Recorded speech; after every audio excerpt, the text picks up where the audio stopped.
Live from downtown Bakersfield, 23 ABC News starts now. Homelessness continues to be an issue around the state, and now the governor's looking to change that. Where he's scheduled to be today as he continues his statewide tour, getting a first-hand look at the crisis. Plus, if you have a student attending a school in the Panama Buena Vista school district, those second quarter grades, they're being pushed back due to a cyber attack. I'll tell you when you might get to see those report cards. Good morning and thanks for joining us for 23 ABC News at 6 a.m. on this Thursday. I'm Danielle Kern Count. I'm Mike Hart. Glad you're here. Let's bring in Chief Meteorologist Elena Russ. Take a look outside at what we can expect. It's going to get here. Eventually. Yeah. There's sooner and then there's later over there. Yeah. Yeah. I want it now. I'm very impatient. So you can see we have a pretty quiet roof camera to start off this morning. We are cold, seasonal, passing clouds, moderate air quality, and then we're actually getting to the 60s later today. That sounds strange when you think, okay, but there's a storm coming. Why would it be in the 60s? Well, this cold front will cool us back down, but it doesn't arrive until late this afternoon into this evening after we've hit those 60s this afternoon. And that's for here on the heart of the valley. You see some passing clouds today. That rain and snow just moving into northern California and continuing to march down toward us. So while we impatiently wait, we're back to 40 here in Bakersfield, but still some 30s in the North County, right at the freezing mark in Fraser Park, 30s in the Kern River Valley.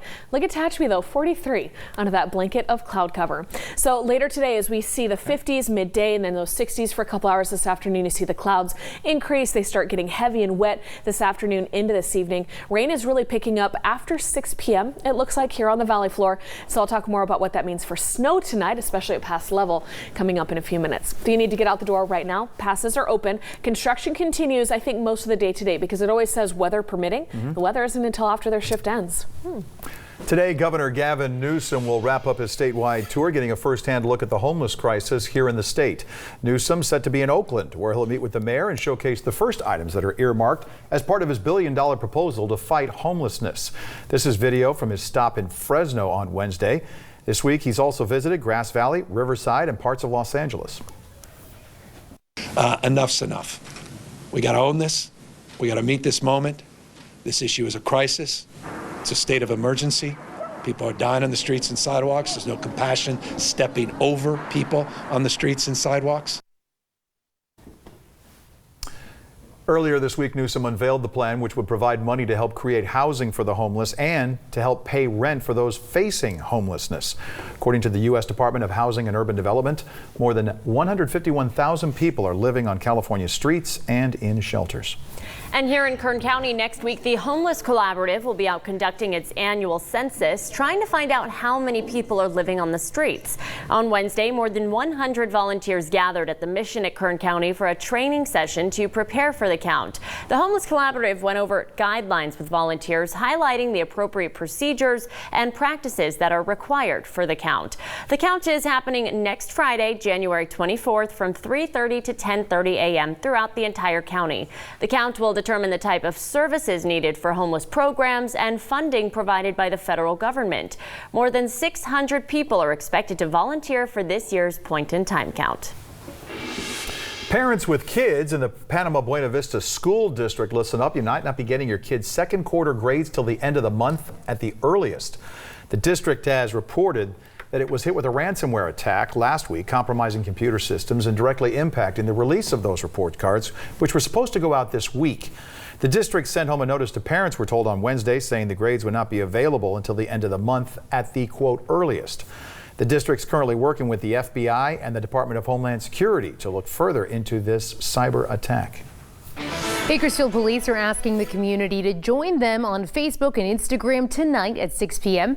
Officials expected to discuss the issue of street racing in our community, when efforts have been made to address it, and plans for the future in getting input from the community on that. BPD will also be taking questions following the opening statements. You can post your questions on their live feed, or you can go to their Facebook page and comment right now. And then next week, they're going to be addressing this issue in a face-to-face forum. That's going to be happening at Independence High School at 6 p.m. at their auditorium. That'll be happening on Tuesday. They'll be addressing the southwest zone of Bakersfield. Residents in Delano are looking to help curb crime in the area, and they have a chance to be heard later today. The Delano Police Department's Community Law Enforcement Liaison Board is scheduled to meet today to discuss crime prevention in the city. The board, which is made up of Delano residents, will meet at 5:30 at Delano City Hall. The meeting is open to the public. Residents in Tehachapi have a chance this morning to sit down with the mayor to talk about the city, voice your concerns, and maybe throw out ideas to make the mountain community a better place to live. The city's monthly Coffee with the Mayor starts at 7:30, about an hour and a half, at the Coffee Mill on South Mill Street. Mayor Susan Wiggins, City Manager Greg Garrett, and other staff are scheduled to be there to talk about anything you want regarding the city. Starts at 7:30, runs till about 9:30. Today, Cal State Bakersfield will host hundreds of Black high school students in an effort to increase the number of future Black teachers. The Kern High School District's Project BEST, or Black Excellence in Scholarship and Teaching, will be at Cal State Bakersfield, hearing firsthand from Black teachers and administrators. Dr. David Sandals, a longtime teacher in the Bakersfield City School District and instructor at CSUB, will be the keynote speaker. The event is scheduled to take place at the Joe Ray Theater at Cal State. We are just days away from the Women's March in Kern County, where hundreds of people are expected to hit the streets to bring awareness to women's rights. The Women's March is scheduled for Saturday, but before that, they need a little help. Women's March Kern County is hosting a sign-making event. You can see some of them there, starting today at 5:30 at the SEIU building on 17th Street. It is scheduled to last until about 8:30 this evening. And today, Bike Bakersfield will be at Arvin High School to officially announce that Project Light Up the Night is headed to Arvin. Bike Bakersfield and Bike Arvin are helping to raise awareness to get people to wear lights and reflective clothing while they're out on bike rides at night. Bike Arvin will be distributing free bike lights and helmets as part of the event starting at 3 o'clock. Let's bring in Elena Rusk now. Get a check of that forecast later tonight. Not the most ideal time for a bike ride, right? That's exactly right. You know what? Do it anyway. Yeah. Just go enjoy the rain. A little drizzle. Never hurt anybody. No, we are expecting a few hundredths to a tenth of an inch of rain. That's enough to make it inconvenient on your bike, but I'm the type to just go out and do it anyway. That weather does arrive later on this evening. Winds after 4 p.m. The best of the rain here in Bakersfield at least is after 6 p.m. You see, it's already pushing into Northern California, so it looks like it's on the way, and it is. It's another 12 hours away. So let's talk about all the watches and warnings. That winter storm warning still in effect for the Sierra to our north, and that includes a swath here of our northern mountains like Alta Sierra. Down to the south, especially over the Grapevine, a winter weather advisory. So the pink is a foot of snow. The purple is an inch or two of snow, but that's still an inch or two. And then the tan here, that's a wind advisory. Starts at 4 p.m., goes until tomorrow morning. So let's start with the rain. It arrives after 4 p.m. for Kern County. Again, here in Bakersfield, looks to be after 6. The valley gets a couple hundredths to a tenth of an inch of rain. The mountains, about a quarter inch of rain, then it turns to snow. The foothills get the most, about a half an inch of rain. Then that's here on the valley side of the base of those mountain passes. The snow level starts at 7,000 feet this afternoon into this evening. That's Alta Sierra, trying to pick up half a foot to about a foot, if not more, of snow there. Above 5,000 feet, it's about 2 to 6 inches, and then an inch or two, like I mentioned, possible at pass level overnight tonight. As for the winds, they're gusty through tomorrow. Southwest, 20 to 30 miles per hour sustained, 55 mile an hour gust possible. That could create some blowing snow through our mountains. We've all heard the term, listen to your gut. Now doctors say this is more than just instinctive. There's actually ways that you can treat the well-being of your gut. 23 ABC's Daniela Garrido joining us in studio after speaking with a local nutritionist on how to do just that. Daniela. According to a local nutritionist, the bacteria in your body outnumbers your body's cells 10 to 1. Most of that bacteria lives in your gut. Some can be bad and some can be good, but probiotics is considered to be a good bacteria and a way to start taking care of your gut today.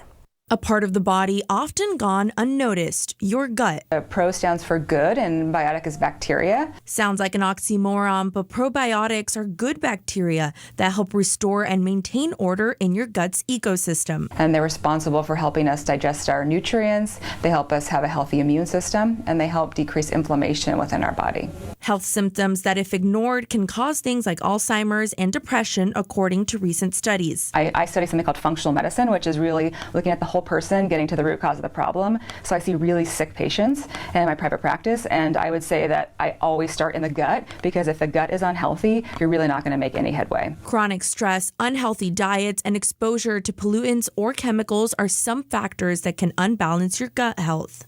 If you're someone who's taken lots of antibiotics, you probably wiped your your gut clean of probiotics and of bacteria. So it's really important after any antibiotic treatment that you introduce probiotics to help reestablish those gut flora. So how should you start?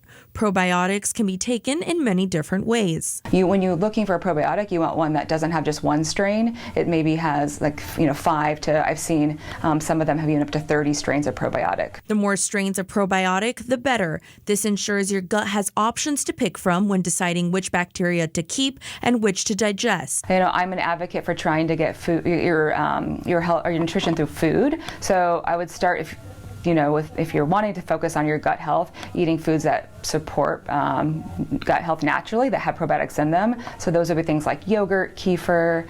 I really like kombucha as an option. Sauerkraut is really a good option. So whether it's a probiotic meal or a supplement, the idea is to listen to your gut. Like anything, doctors recommend starting small with probiotics, trying a healthy diet first before taking probiotic supplements to see how your body reacts. Live in studio, Daniela Garrido, 23 ABC News, connecting you.